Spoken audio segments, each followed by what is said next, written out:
अर्जुन के कहने पर भगवान ने अपने रथ को दोनों सेनाओं के बीच में खड़ा कर दिया। भगवान ने दोनों सेनाओं के बीच में भीष्म, द्रोण आदि के सामने रथ खड़ा करके अर्जुन से कहा कि हे पार्थ, आप इन्हें देख लो। कुरुवंशियों को देखने के लिए कहा। दोनों, जैसा कि हम सबों ने पढ़ा, दोनों सेनाओं के बीच में अपने ही चाचा, भाई, ससुर, मामा, अपने ही संबंधियों को देखकर अर्जुन के मन में एक मोह उत्पन्न होता है। कुटुंब संबंध का मोह उत्पन्न होता है, और जिसके कारण अर्जुन युद्ध करना छोड़कर क्या करता है, वान छोड़ देता है, धनुष त्याग देता है और रथ के मध्य भाग में जाकर बैठ जाता है। अर्जुन का मन विषाद से ग्रसित है। अर्जुन के प्रति भगवान अब क्या कहते हैं, यह बात धृतराष्ट्र को सुनाने के लिए संजय दूसरे अध्याय से शुरू करते हैं। ओम नमो नारायणाय। ओम नमो नारायणाय। ओम नमो नारायणाय। गीता का दूसरा अध्याय, सांख्य योग। कपिल मुनि आत्मा का वर्णन, हम क्या हैं, हम क्यों आए हैं, कहाँ जाएंगे, इतना सुंदर वर्णन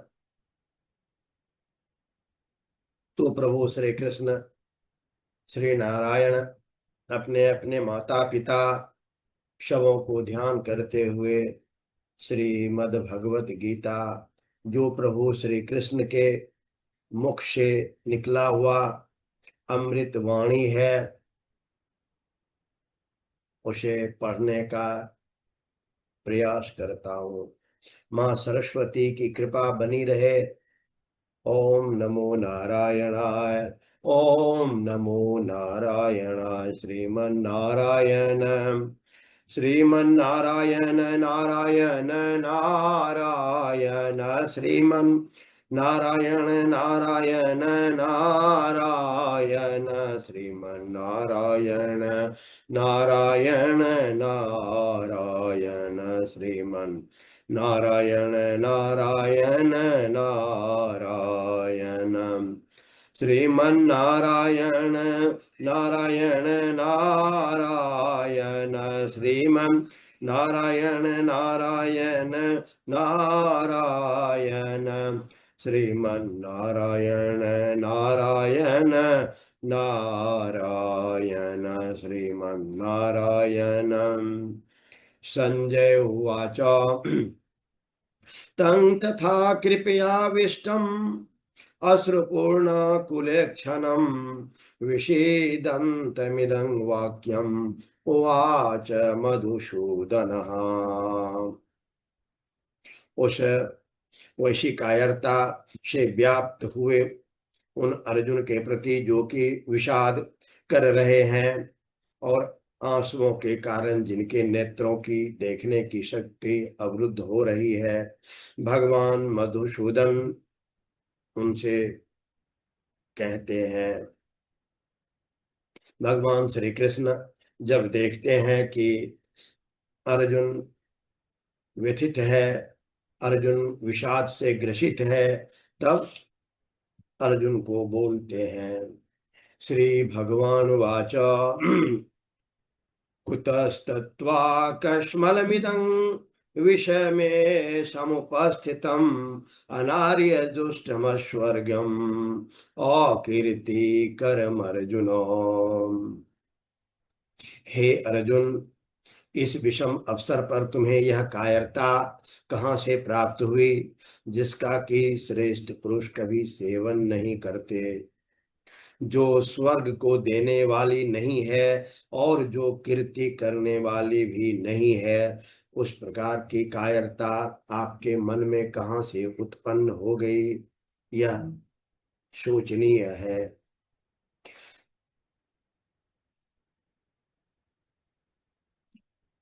क्लेब्यं मास्म गमः पार्थो नैतत्त्वय्योपपद्यते क्षुद्रं हृदय दौर्बल्यं त्यक्त्वोत्तिष्ठ परं तपो।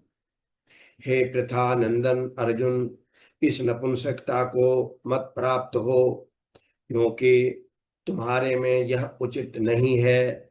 हे परम तप, हृदय की इस तुच्छ दुर्बलता का त्याग करके युद्ध के लिए खड़े हो जाओ। जैसा कि हम सबों ने प्रथम अध्याय में पढ़ा, जब अर्जुन तो यहां तक बोल देते हैं कि मैं भिक्षाटन करके जी लूंगा, पर युद्ध नहीं करना चाहता। मुझे नहीं चाहिए ऐसा राज्य जो राज्य के अपने सगे संबंधियों को मार करके प्राप्त हुआ। यहां तक बोल देते हैं।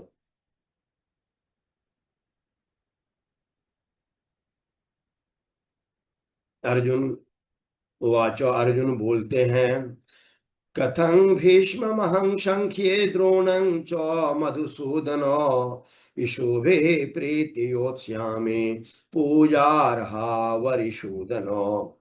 हे मधुसूदन, मैं रणभूमि में भीष्म और द्रोण के साथ बाणों से कैसे युद्ध करूं, क्योंकि हे अरिशूदन, ये दोनों ही पूजा के योग्य हैं।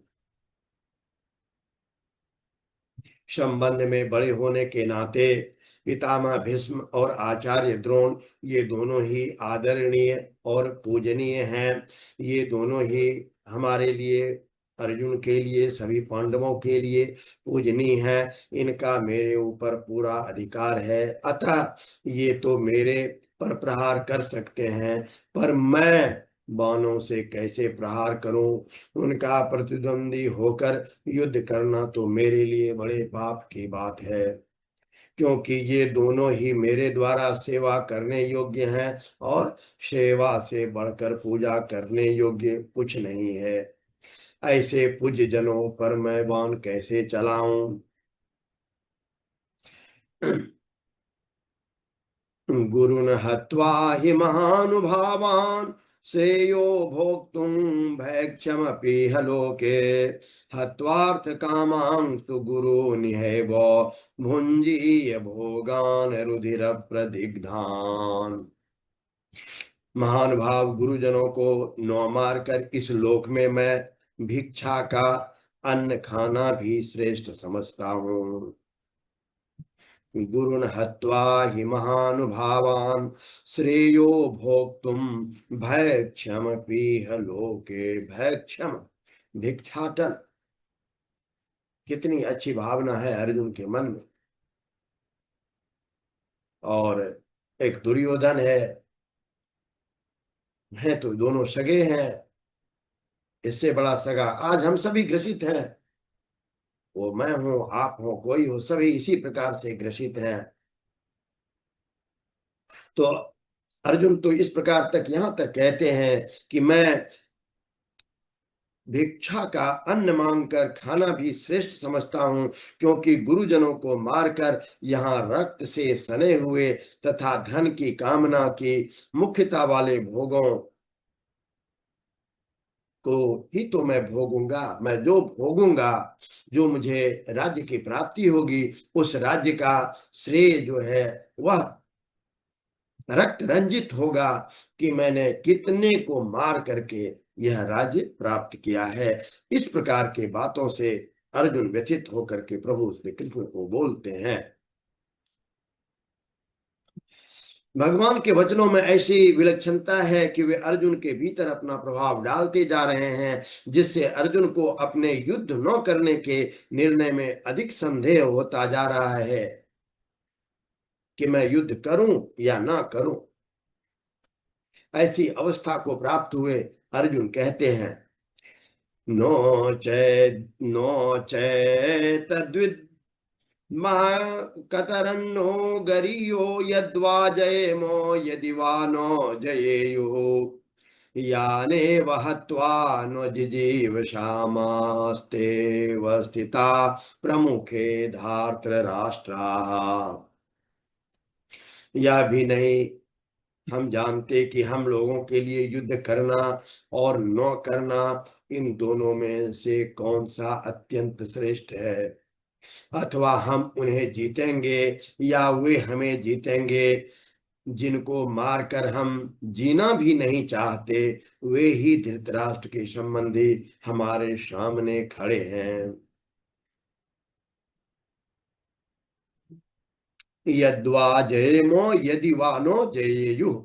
अगर आपकी भगवान श्री कृष्ण को बोलते हैं अर्जुन कि यदि आपकी आज्ञा के अनुसार युद्ध किया भी जाए तो हम उनको जीतेंगे अथवा वे हमको जीतेंगे, ये तो मुझे पता नहीं है कि युद्ध का निर्णय क्या होगा।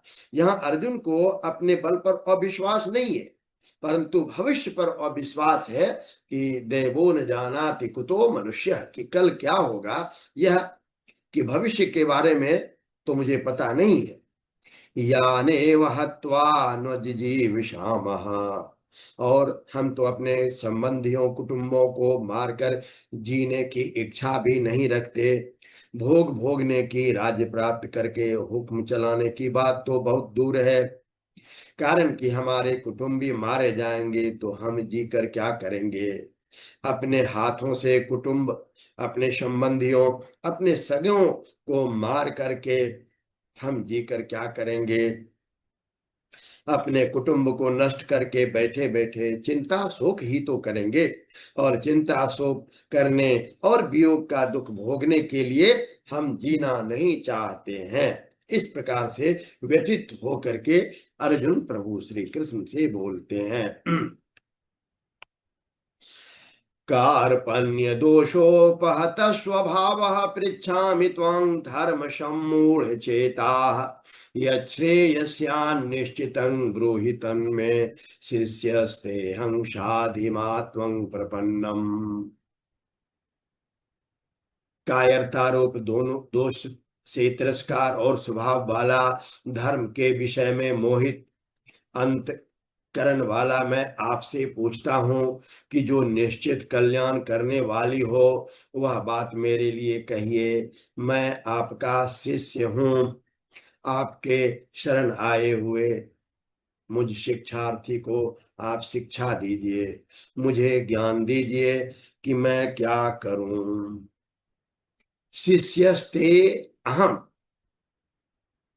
अपनी मन की बात बताकर अपने कल्याण की बात पूछने पर अर्जुन के मन में यह भाव पैदा होता है कि कल्याण की बात जो है वह गुरु से ही पूछी जाती है। कल्याण की बात गुरु से पूछी जाती है, सारथी से नहीं।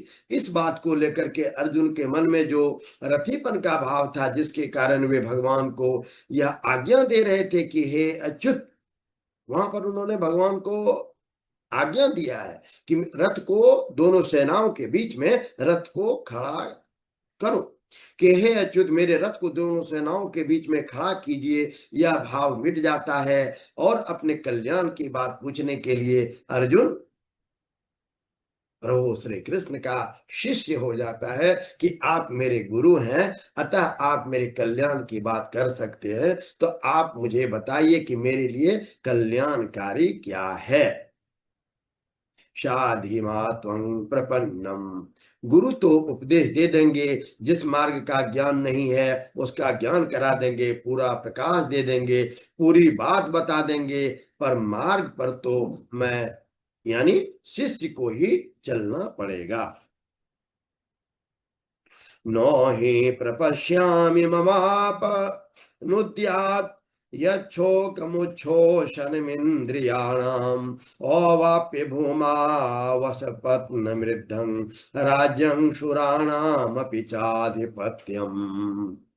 कारण कि पृथ्वी पर धन धान्य, समृद्धि और शत्रु रहित राज्य तथा स्वर्ग में देवताओं का आधिपत्य मिल जाए तो भी इंद्रियों को सुख आने वाला मेरा जो शोक है वह दूर हो जाए, ऐसा मैं नहीं देखता।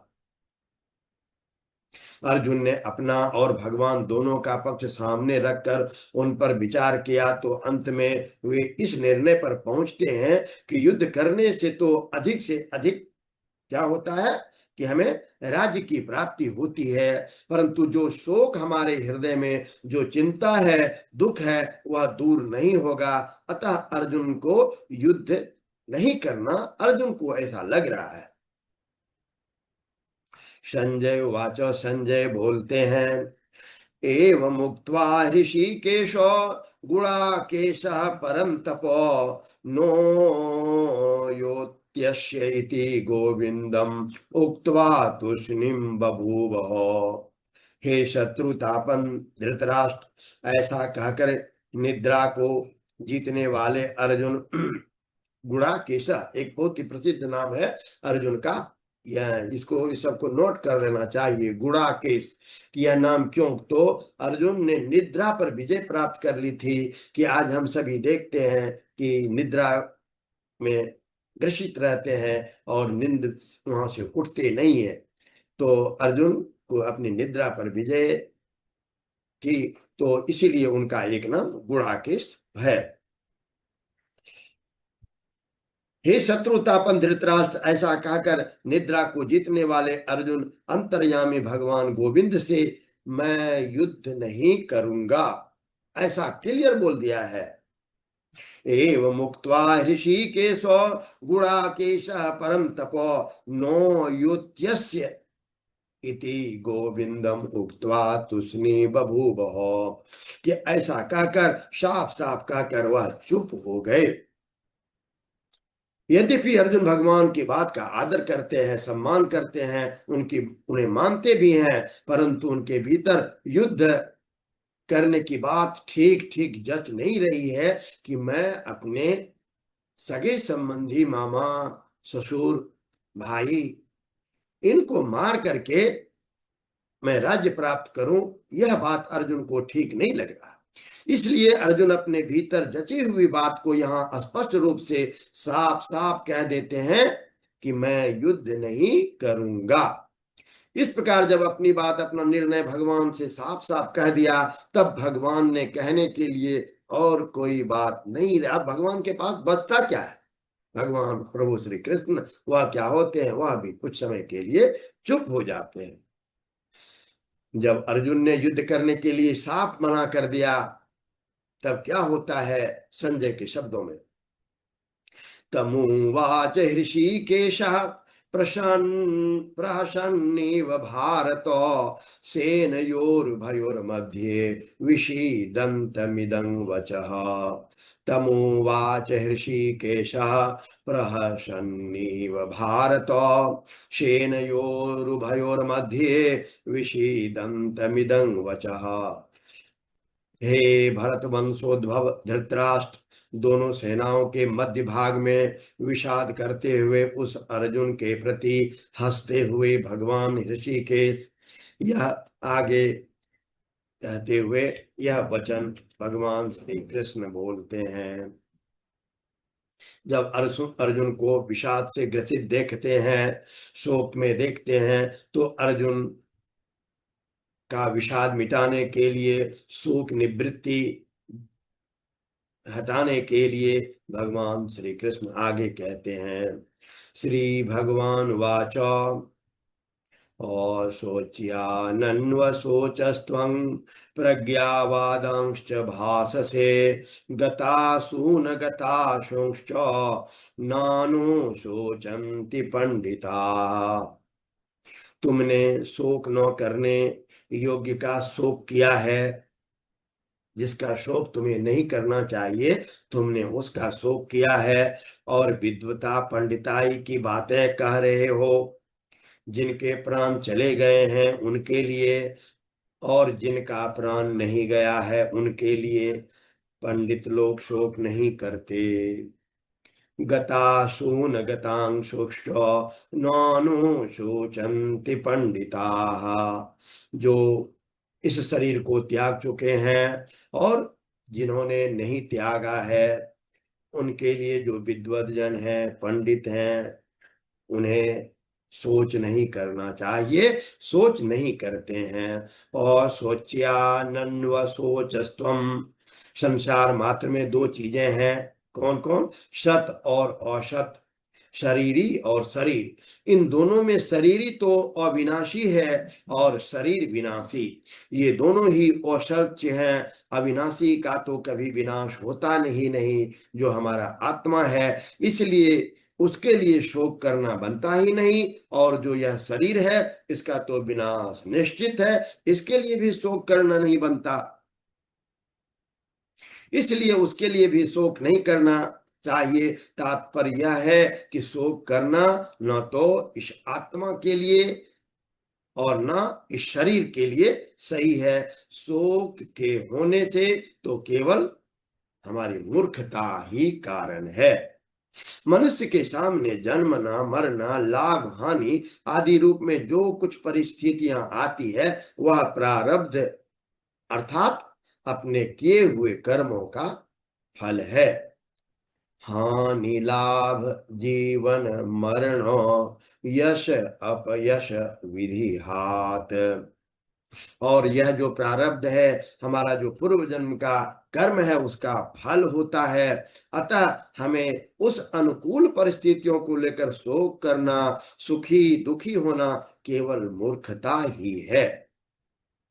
प्रज्ञावादंश भाषते, प्रज्ञा, अरे अर्जुन, आप तो एक और तो आप अपने आप को पंडित विद्वान कहते हो, एक तो तू पंडिताई की बात कर रहे हो कि हम युद्ध क्यों करें, ये मरेंगे वो मरेंगे, राज्य प्राप्त करके क्या करेंगे। एक तो तुम इस प्रकार की पंडिताई की बात कर रहे हो, और दूसरी ओर तुम शोक भी कर रहे हो। अतः तू केवल बातें ही बनाता है, वास्तव में तुम पंडित नहीं है। क्योंकि जो प्रज्ञावान होते हैं, जो पंडित होते हैं, प्रज्ञावादंश, जो पंडित होते हैं, जो विद्वान होते हैं, वो क्या करते? वो किसी के लिए शोक नहीं करते। कुल का नाश होने से कुल धर्म नष्ट हो जाएगा। धर्म के नष्ट हो जाने से स्त्रियां दूषित हो जाएगी, जिससे वर्ण संकर पैदा होगा। वह वर्ण संकर कुल घातियों को और उनके कुल को नरक में लेकर के जाएगा। पिंड और पानी न मिलने से उनके पितरों का भी पतन हो जाएगा। इतनी बड़ी बड़ी बातें तुम कर रहे हो, तुम्हारी बातों से, तुम्हारी पंडिताई, यह सिद्ध होता है कि शरीर नाशवान है और आत्मा अविनाशी है। अगर शरीरी आत्मा स्वयं अविनाशी ना होता, तो कुलघाती और कुल के नरक में जाने का भय नहीं होता, पितरों का पतन होने की चिंता नहीं होती। गताशून गतांशुश्च नानुं शोचन्ति पंडिताः। और सबके पिंड प्राण का वियोग अवश्यंभावी है। उनके लिए किसी के पिंड प्राण का वियोग हो गया है या किसी का होने वाला है, अतः उनके लिए शोक नहीं करना चाहिए। और तुमने जो शोक किया है, यह तुम्हारी गलती है।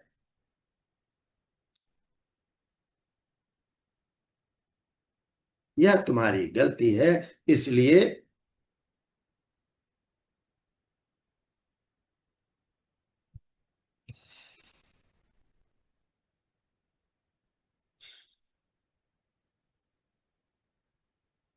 आप जो सोच कर रहे हो, भगवान श्री कृष्ण अर्जुन से कहते हैं, तुम जो सोच कर रहे हो, यह तुम्हारी गलती है। इस प्रकार का सोच आपको नहीं करना चाहिए। न त्वेवाहं जातु नाशं, न त्वं नेमे जनाधिपाः, न चैव न भविष्यामः, सर्वे वयमतः परम्। किसी काल में मैं नहीं था और तू नहीं था, तथा ये राजा लोग नहीं थे, यह बात भी नहीं है। और इसके बाद भी भविष्य में मैं, तुम और ये राजा लोग, हम सभी नहीं रहेंगे, यह बात भी नहीं है।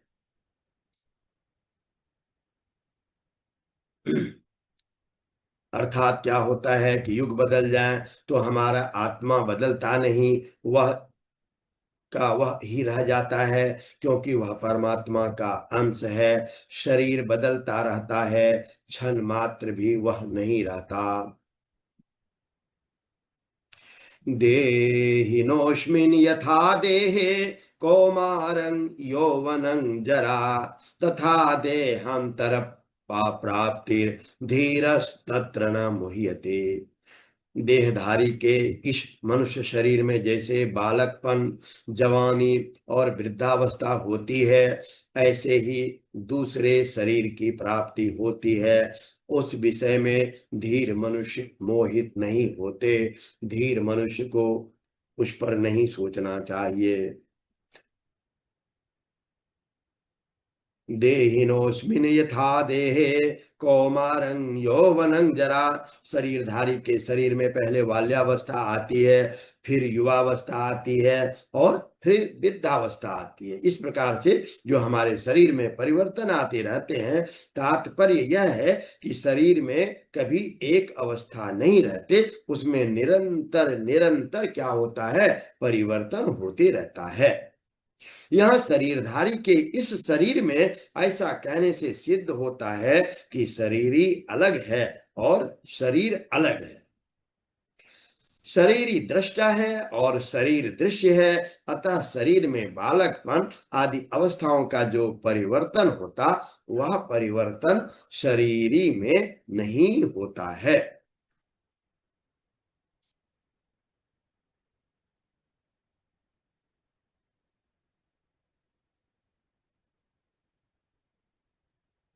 मात्रा स्पर्शास्तु कौन्तेय शीतोष्ण सुख दुःखदा, आगमापायिनो नित्यास्तां तितिक्षस्व भारत।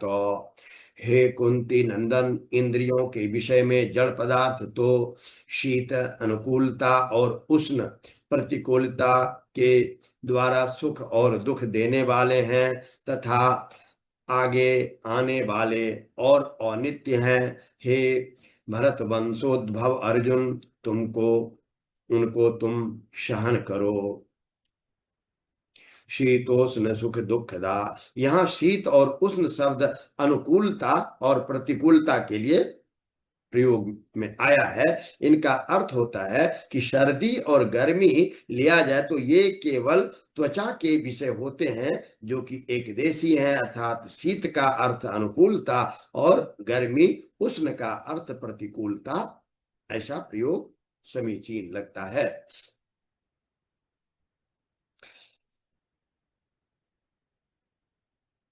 यं हीनो व्यथयन्त्येते पुरुषं पुरुषर्षभ, शम दुःख सुखं धीरं सोमृतत्वाय कल्पते।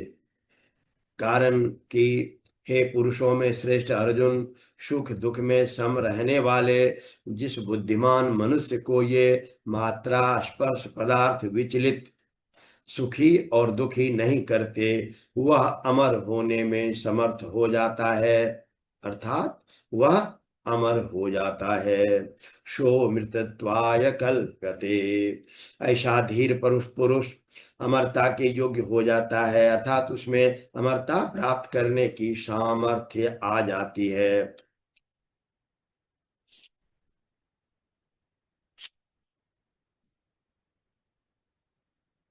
न शतो विद्यते भावो न भावो विद्यते शतः, उभयोरपि दृष्टोऽन्तस्त्वन्नयोस्तत्त्वदर्शिभिः।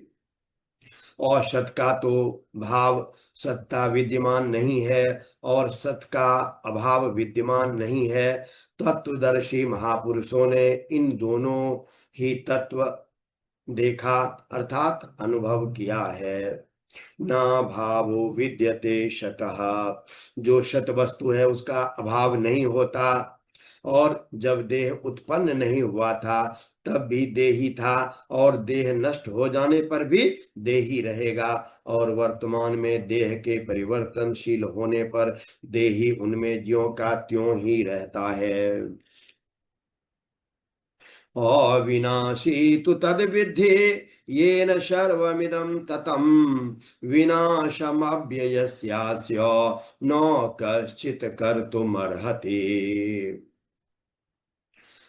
अविनाशी तो उसको जान जिसके विषय में यह संपूर्ण संसार व्याप्त है। इस अविनाशी का विनाश कोई नहीं कर सकता। अविनाशी तत्तो तद विधि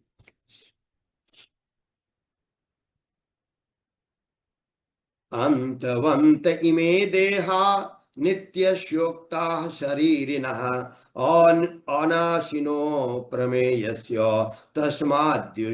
तस्माद्युध्यस्व भारत।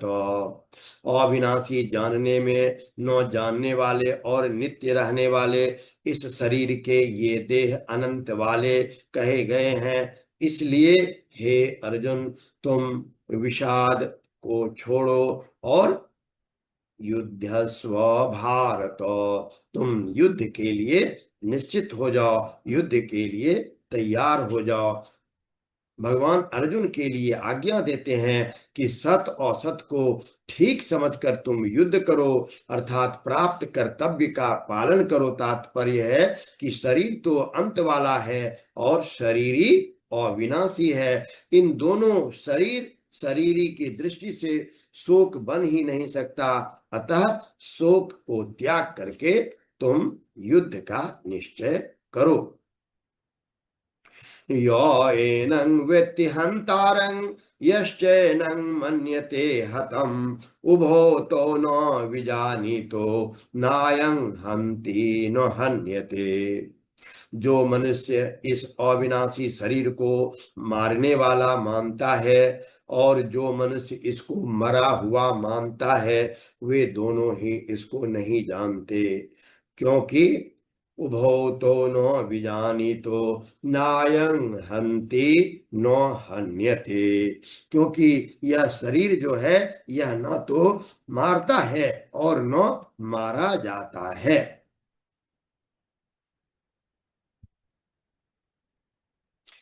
इस शरीर को हम नहीं मार सकते। नायं हन्ति नो हन्यते। नो जायते म्रियते वा कदाचिन्नायं भूत्वा भविता वा न भूयः अजो नित्यः शाश्वतोऽयं पुराणो न हन्यते हन्यमाने शरीरे।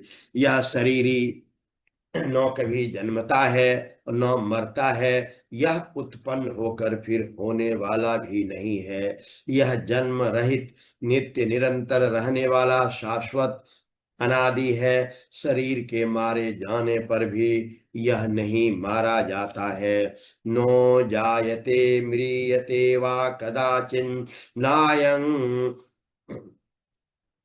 हत्वा भविता वा न भूयः नो हन्यते हन्यमाने शरीरे। शरीर का नाश होने पर भी इस अविनाशी शरीरी का नाश नहीं होता। वेदा विनाशिनं नित्यं यो एनमजमव्ययम् कथं स पुरुषः पार्थ कं घातयति हन्तिकम्। हे प्रथानंदन, जो मनुष्य इस शरीर को अविनाशी नित्य जन्म रहित और अव्यय जानता है, वह कैसे किसको मारे और कैसे किसको मरवाए। वाशांसि जीर्णानि यथा विहाय नवानि गृह्णाति नरोपराणि तथा शरीराणि विहाय जीर्णान्यन्यानि संयाति नवानि देहि।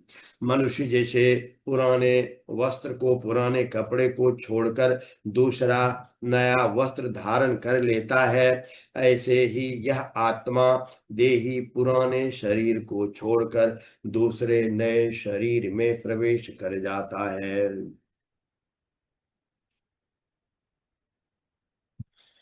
नैनं छिन्दन्ति शस्त्राणि नैनं दहति पावकः नो चैनं क्लेदयन्त्यापो नो शोषयति मारुतः।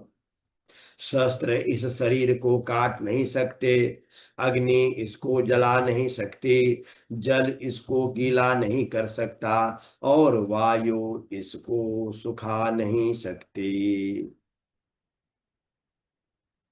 शिवोहम शिवोहम शिवोहम शिवोहम।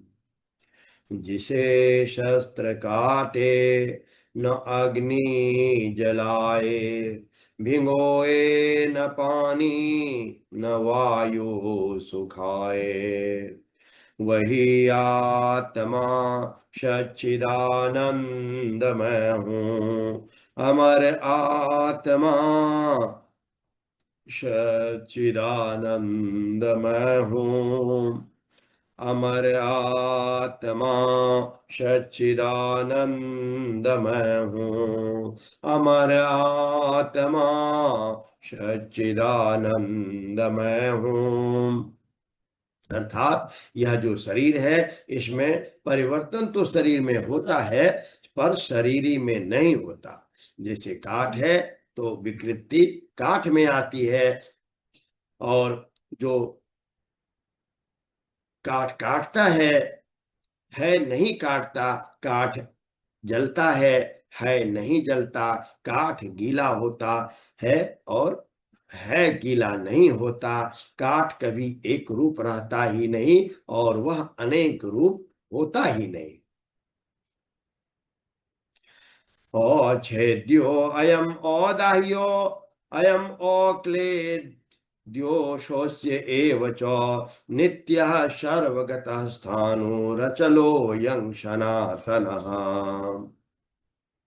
यह शरीरी काटा नहीं जा सकता, यह जलाया नहीं जा सकता, यह गीला नहीं किया जा सकता, यह सुखाया भी नहीं जा सकता, कारण कि यह नित्य रहने वाला, सब में परिपूर्ण, अचल, स्थिर स्वभाव वाला और अनादि है। अव्यक्तो अयम अचिन्त्यो अयम अविकार्यो यमुच्यते, तस्मादेवं विदित्वैनं नानुशोचितुमर्हसि। यह देही प्रत्यक्ष नहीं दिखता, यह चिंतन का विषय नहीं है और यह निर्विकार कहा जाता है। अतः इस देही को ऐसा जानकर शोक नहीं करना चाहिए। अगर शरीरी को निर्विकार न मानकर विकार ही मान लिया जाए तो भी शोक नहीं करना चाहिए, क्योंकि अथ चैनं नित्य जातं नित्यं वा मन्यसे मृतं, तथापि त्वं महाबाहो नैवं शोचितुमर्हसि। हे महाबाहो, अगर तुम इस देही को नित्य पैदा होने वाला अथवा नित्य मरने वाला भी मानो, तब भी तुम्हें इस प्रकार शोक नहीं करना चाहिए। क्यों नहीं करना चाहिए? जातस्य हि ध्रुवो मृत्युम, जातस्य हि ध्रुवो मृत्यु ध्रुवं जन्म मृतस्य च, तस्माद् परिहार्यर्थे न त्वं शोचितुमर्हसि। इसलिए नहीं सोच करना चाहिए क्योंकि पैदा हुए की जरूर मृत्यु होगी और जो मरा हुआ है उसका जरूर जन्म होगा। अतः इस जन्म मरण के रूप परिवर्तन के प्रवाह का निवारण नहीं हो सकता। अतः इस विषय में तुम्हें शोक नहीं करना चाहिए।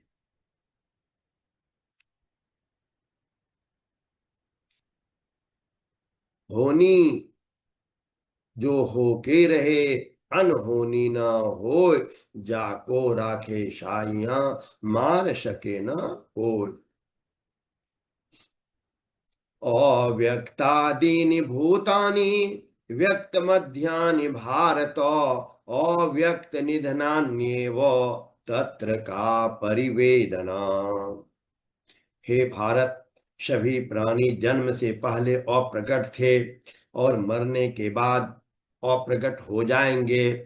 केवल बीच में ही प्रकट दिखते हैं, अतः इसमें शोक करने की बात ही कहाँ है। तत्र का परिवेदना, जो आदि और अंत में नहीं होता, वह बीच में भी नहीं होता, अतः प्राणियों का शरीर पहले नहीं था, पीछे नहीं रहेंगे, अतः वास्तव में बीच में भी नहीं है। अतः इस संबंध में हमें चिंता नहीं, शोक नहीं करना चाहिए। आश्चर्यवत् पश्यति कश्चिदेनम् आश्चर्यवद् वदति तथैव चान्यः आश्चर्यवच्चैन मन्यः शृणोति श्रुत्वाप्येनं वेद न चैव कश्चित्।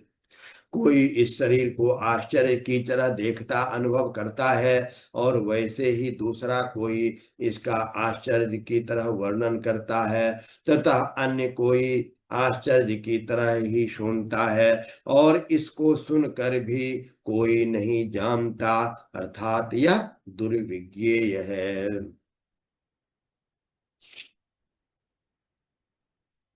देहि नित्यम् अवध्योऽयं देहे सर्वस्य भारत, तस्मात् सर्वाणि भूतानि न त्वं शोचितुमर्हसि। हे भरत वंशोद्भव अर्जुन, सबके देह में यह देही नित्य ही अवध्य है, इसलिए संपूर्ण प्राणियों के लिए अर्थात किसी भी प्राणी के लिए तुम्हें शोक नहीं करना चाहिए। स्वधर्ममपि चावेक्ष न विकम्पितुमर्हसि, धर्म्याधियुद्धात् श्रेयोऽन्यत्र क्षत्रियस्य न विद्यते। और अपने छात्र धर्म को देखकर भी तुम्हें विकम्पित अर्थात कर्तव्य कर्म से विचलित नहीं होना चाहिए, क्योंकि धर्ममय युद्ध से बढ़कर क्षत्रिय के लिए कोई दूसरा कल्याणकारी कर्म है ही नहीं।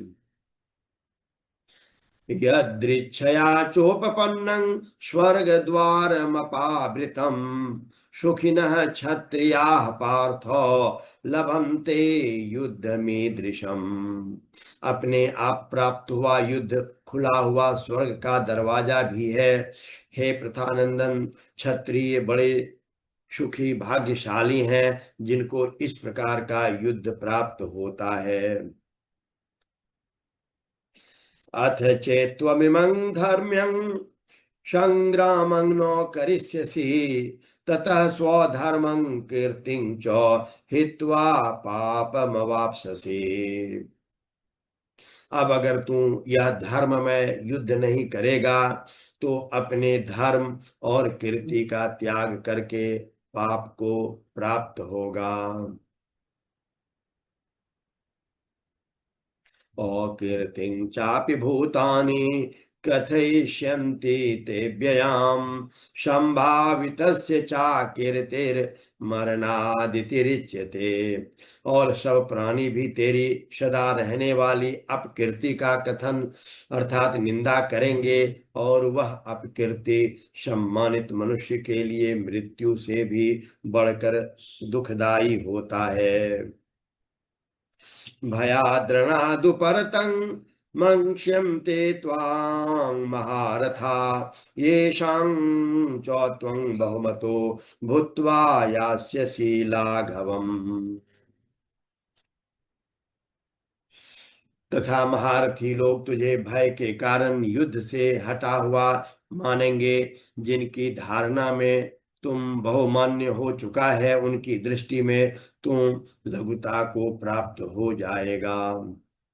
अवाच्यवादांश्च बहून् वदिष्यन्ति तवाहिता, निन्दन्तस्तव सामर्थ्यं ततो दुःखतरं नु किम्। तेरे शत्रु लोग तेरी सामर्थ्य की निंदा करते हुए बहुत से न कहने योग्य वचन भी कहेंगे, उससे बढ़कर और दुख की बात क्या होगी। तो अभी तक हम सबों ने क्या देखा कि प्रभु श्री कृष्ण युद्ध न करने से क्या हानि होगी, यह अर्जुन को बता करके युद्ध के लिए तैयार कर रहे हैं। और आगे, हतो वा प्राप्स्यसि स्वर्गम, युद्ध के करने से क्या लाभ है वो बताते हैं। हतो वा प्राप्स्यसि स्वर्गम, जित्वा वा भोक्ष्यसे महीम, तस्मादुत्तिष्ठ कौन्तेय, युद्धाय कृत निश्चयो। अगर युद्ध में तू मारा जाएगा तो तुझे स्वर्ग की प्राप्ति होती है, और अगर युद्ध में तू जीत गया तो पृथ्वी का राज्य भोगेगा। अतः हे कुंती नंदन अर्जुन, तुम युद्ध के लिए निश्चय करके खड़ा हो जाओ। मनुष्य को किसी भी हालत में प्राप्त कर्तव्य का त्याग नहीं करना चाहिए, प्रत्युत उत्साह और तत्परता पूर्वक अपने कर्तव्य का पालन करना चाहिए। कर्तव्य का पालन करना ही मनुष्य की मनुष्यता है। शम दुखे समे कृत्वा लाभालाभो जया जयो, ततो युद्धाय युज्यस्व, नैवं पापमवाप्स्यसि। जय पराजय, लाभ हानि और सुख दुख को समान करके फिर युद्ध में लग जा। इस प्रकार युद्ध करने से तुम पाप को प्राप्त नहीं होगा।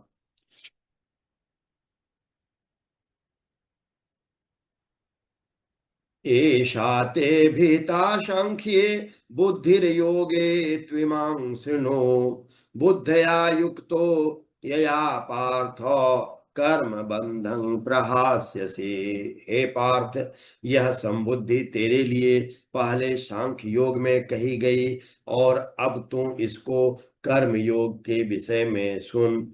जिस संबुद्धि से युक्त हुआ तू कर्म बंधन का त्याग कर देगा।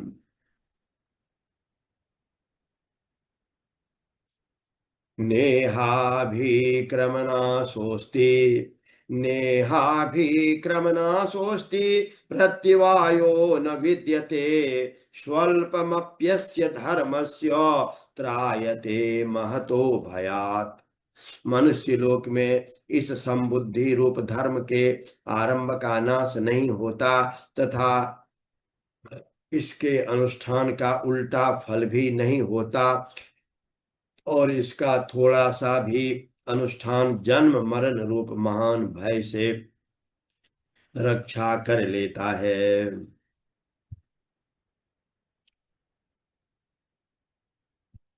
व्यवसायत्मिका बुद्धिरेकेह कुरु नंदन, बहुशाखा ह्यनन्ताश्च, बुद्धयो व्यवसायिनाम।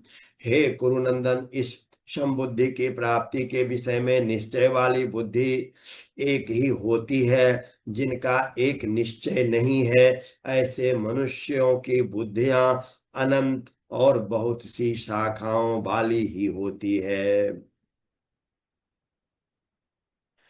यामिमां पुष्पितां वाचं प्रवदन्त्य विपश्चितः, वेदवादरता पार्थो नान्यदस्तीति वादिनः।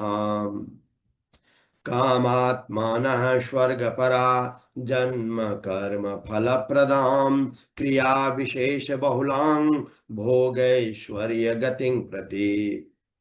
हे पृथानंदन, जो कामनाओं में तन्मय हो रहे हैं, स्वर्ग को ही श्रेष्ठ मानने वाले हैं, वेदों में कहे हुए स्वकाम कर्मों में प्रीति रखने वाले हैं, भोगों के सिवाय और कुछ है ही नहीं ऐसा कहने वाले हैं, वे अविवेकी मनुष्य इस प्रकार जिस दिखाऊ शोभायुक्त वाणी को कहा करते हैं, जो कि जन्म रूपी कर्म फल को देने वाली है, तथा भोग और ऐश्वर्य की प्राप्ति के लिए बहुत सी क्रियाओं का वर्णन करने वाली है।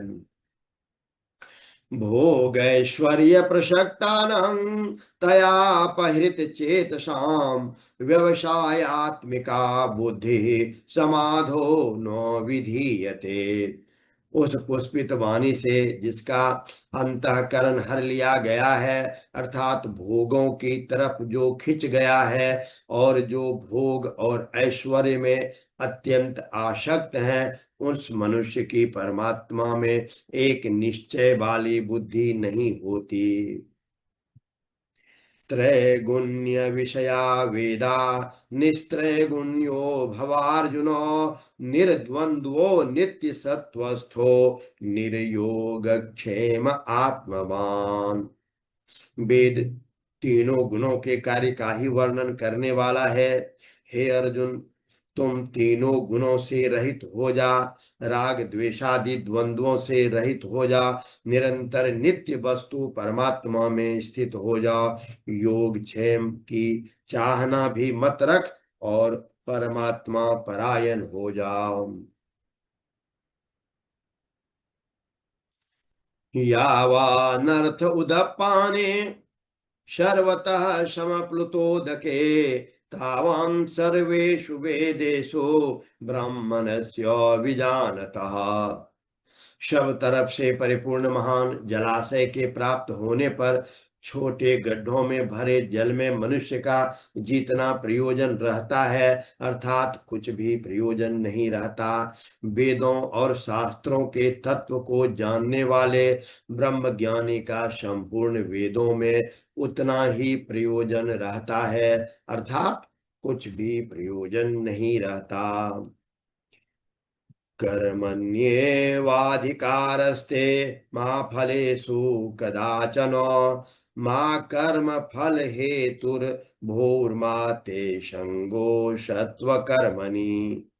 कर्तव्य कर्म करने ही तेरा अधिकार है, फलों में कभी नहीं। अतः तुम कर्म फल का हेतु भी मत बन और तेरी कर्म न करने में भी आसक्ति नहीं होनी चाहिए, अर्थात कर्म करते रहना चाहिए।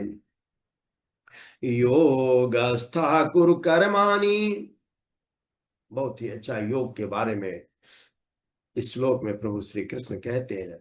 योगस्था कुरु कर्माणि संगं त्यक्त्वा धनंजय सिद्ध्य सिद्ध्यो समो भूत्वा समत्वं योग उच्यते। हे धनंजय, तुम आसक्ति का त्याग करके सिद्धि और सिद्धि में सम होकर योग में स्थित हुआ, कर्मों को कर, क्योंकि समत्व ही योग कहा जाता है। समत्वं योग उच्यते, समता ही योग है, अर्थात समता परमात्मा का स्वरूप है। वह समता अंतःकरण में निरंतर बनी रहनी चाहिए।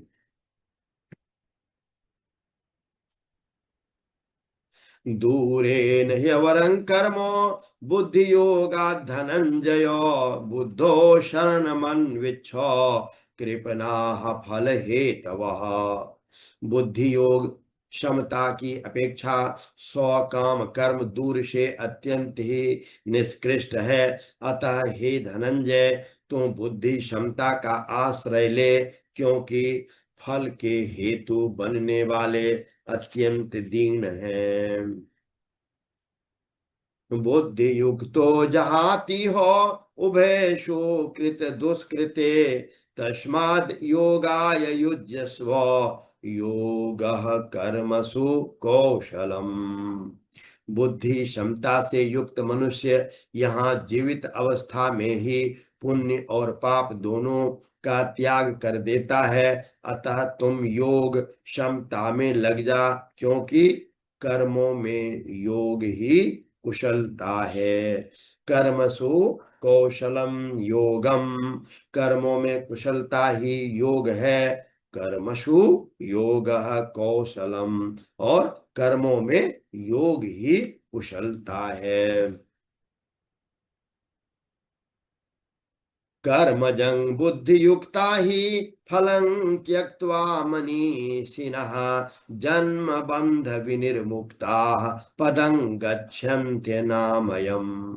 कारण कि समता युक्त बुद्धिमान साधक कर्मजन्य फल का अर्थात संसार मात्र का त्याग करके जन्म रूप बंधन से मुक्त होकर निर्विकार पद को प्राप्त हो जाते हैं।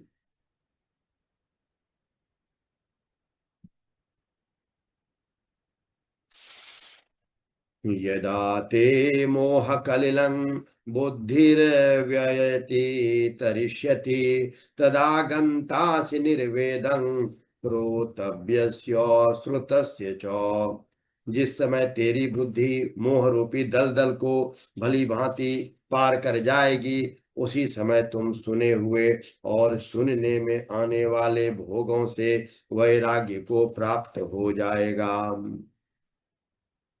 श्रुति विप्रतिपन्ना ते यदा स्थास्यते निश्चला समाधावचला बुद्धिस्तदा योगमवाप्स्यसि। जिस काल में शास्त्रीय मत भेदों से विचलित हुई तेरी बुद्धि निश्चल हो जाएगी और परमात्मा में अचल हो जाएगी, उस काल में तुम योग को प्राप्त हो जाएगा। स्थित प्रज्ञस्य का भाषा समाधिस्तस्य केशव स्थित धी किं प्रभासे तो किमासीत ब्रजेत किम। अब अर्जुन प्रभु श्री कृष्ण से यह प्रश्न करते हैं कि हे प्रभु, हे केशव, परमात्मा में स्थित स्थिर बुद्धि वाले मनुष्य के क्या लक्षण होते हैं? वह स्थिर बुद्धि वाला मनुष्य कैसे बोलता है, कैसे बैठता है, कैसे चलता है और किस प्रकार का व्यवहार करता है? किम प्रभासेत किमासीत ब्रजेत किम। भगवान अर्जुन के इस प्रश्न का उत्तर देते हुए कहते हैं, श्री भगवान वाच प्रजहाति यदा कामान सर्वान् पार्थ मनोगतान् आत्मन्येवात्मना तुष्टः स्थित प्रज्ञस्तदोच्यते। हे प्रथानंदन, जिस काल में साधक मन में आई संपूर्ण कामनाओं का भली भांति त्याग कर देता है और अपने आप से अपने आप में ही संतुष्ट रहता है, उस काल में वह स्थिर बुद्धि वाला कहा जाता है। दुःखेष्वनुद्विग्नमना सुखेषु विगतस्पृह वीतराग भयक्रोध स्थितधीर्मुनिरुच्यते। दुखों की प्राप्ति होने पर जिनके मन में उद्वेग नहीं होता और सुखों की प्राप्ति होने पर जिनके मन में स्पृहा नहीं होती तथा जो राग भय और क्रोध से सर्वथा रहित हो गया है, वह मननशील मनुष्य स्थिर बुद्धि वाला कहा जाता है।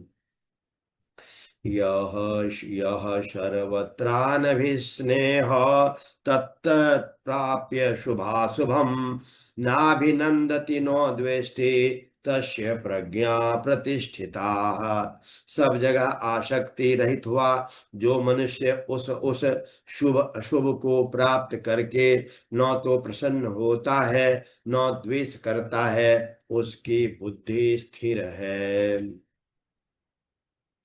यदा संहरते चायं कूर्मोऽङ्गानीव सर्वशः इन्द्रियाणीन्द्रियार्थेभ्यस्तस्य प्रज्ञा प्रतिष्ठिता। जिस तरह कछुआ अपने अंगों को सब ओर से समेट लेता है, ऐसे ही जिस काल में यह कर्म योगी इंद्रियों के विषयों से इंद्रियों को सब प्रकार से हटा लेता है, तब उसकी बुद्धि स्थिर हो जाती है। विषया विनिर्वर्तन्ते निराहारस्य देहिनः रसवर्जं रसोऽप्यस्य परं दृष्ट्वा निवर्तते। निराहारी इंद्रियों के विषयों से हटाने वाले मनुष्य के भी विषय तो निवृत्त हो जाते हैं, पर रस निवृत्त नहीं होता, परंतु परमात्मा का अनुभव होने से इस स्थित प्रज्ञ मनुष्य का रस भी निवृत्त हो जाता है, अर्थात उनकी संसार में रस बुद्धि नहीं रहती। यत तो ह्यपि कौन्तेय पुरुषस्य विपश्चितः इंद्रियाणि प्रमाथीनि हरन्ति प्रसभं मनः। कारण कि हे कुंती नंदन, रस बुद्धि रहने से यत्न करते हुए भी विद्वान मनुष्य भी प्रमथनशील इंद्रियां उनके मन को बलपूर्वक हरण कर लेती है।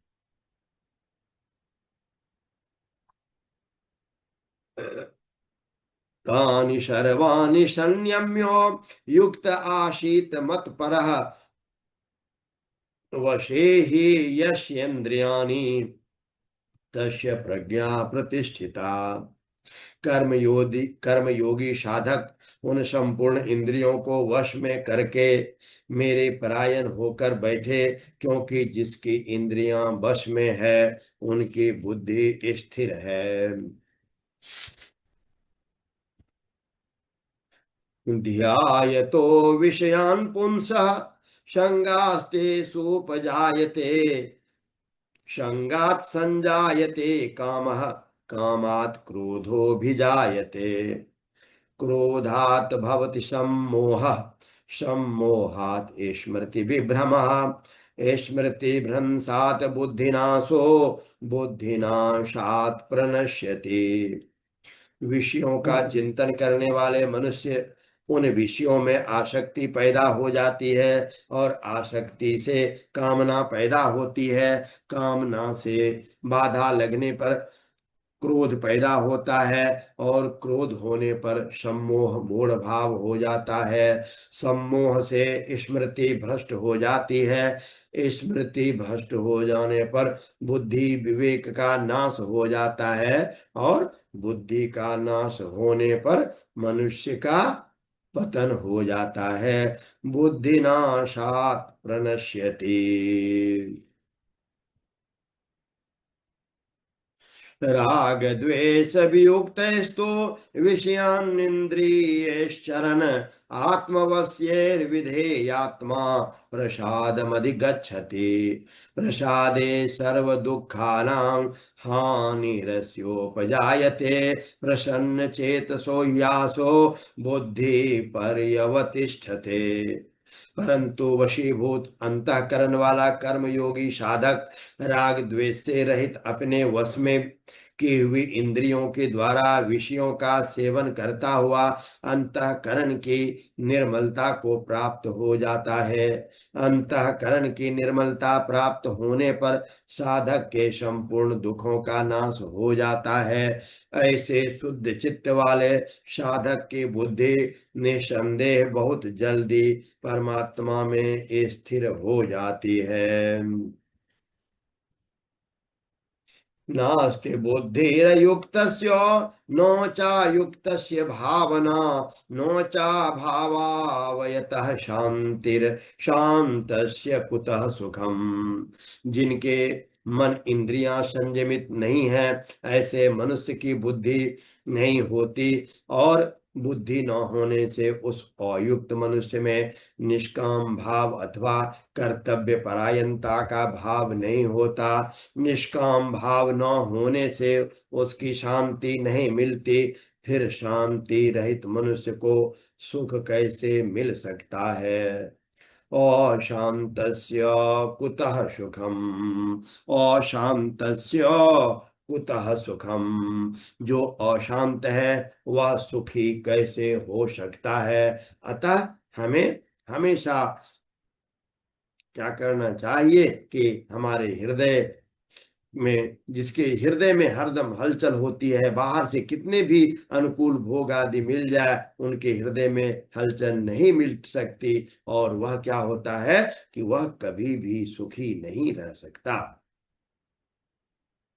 इंद्रियाणां हि चरतां यन्मनो नो विधीयते, तदस्य हरति प्रज्ञां वायुर्नावमिवंभसि।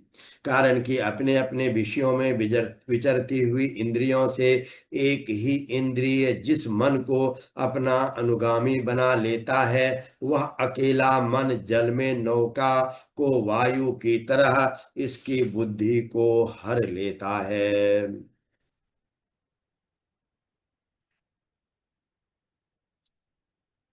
तस्माद्यस्य महाबाहो निगृहीतानि सर्वशः इंद्रियान् इंद्रियार्थेभ्यस्तस्य प्रज्ञा प्रतिष्ठिता। इसलिए हे महाबाहो, जिस मनुष्य की इंद्रियां इंद्रियों के विषयों से सर्वथा वश में की हुई है, उनकी बुद्धि स्थिर है। या निशा सर्वभूतानां तस्यां जागर्ति संयमे, यस्यां जागर्ति भूतानि सा निशा पश्यते पश्यतो मुनेः। संपूर्ण प्राणियों की जो रात परमात्मा से विमुखता है, उसमें संयमी पुरुष जागता है, और जिसमें सब प्राणी जागते हैं, भोग और संग्रह में लगे रहते हैं, वह तत्व को जानने वाले मुनि की दृष्टि में रात है। आपूर्यमानमचल प्रतिष्ठं समुद्रमापः प्रविशन्ति यद्वत्, तद्वत् कामायं प्रविशन्ति सर्वे स शान्तिमाप्नोति न काम कामी।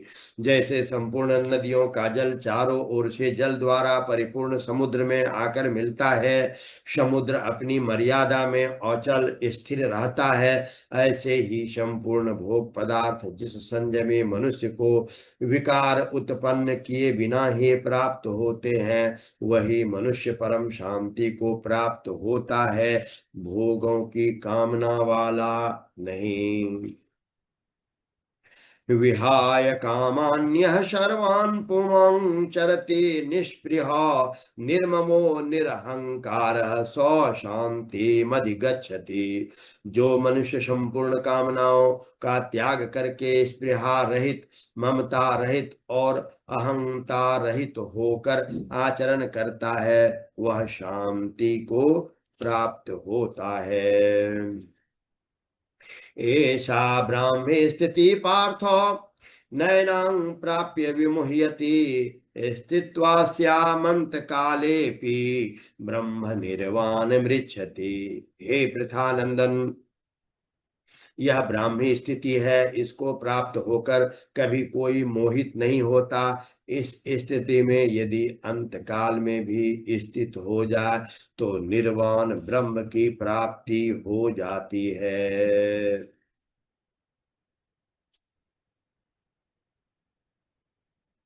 श्रीमन्नारायण नारायण नारायण, श्रीमन्नारायण नारायण नारायण, श्रीमन्नारायण नारायण नारायण, श्रीमन्नारायण नारायण नारायण, श्रीमन् नारायण नारायण नारायणं,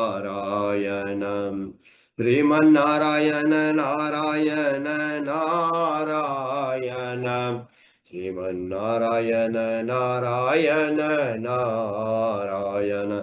ओम नमो नारायणाय, ओम नमो भगवते वासुदेवाय, ओम नमो भगवते वासुदेवाय, ओम नमो भगवते वासुदेवाय। सर्वेभ्यो नमो नमः। तो इस अध्याय में हम सबों ने जो अभी पढ़ा सुना, तो हम क्या देखते हैं कि अर्जुन युद्ध करने से पूर्णतः विमुख है, वह करना चाहता ही नहीं। अर्जुन तो यहाँ तक कह देते हैं कि मैं भिक्षा मांगना, जो कि क्षत्रियों का धर्म नहीं है, वह कर लूंगा, पर मैं युद्ध नहीं करूंगा।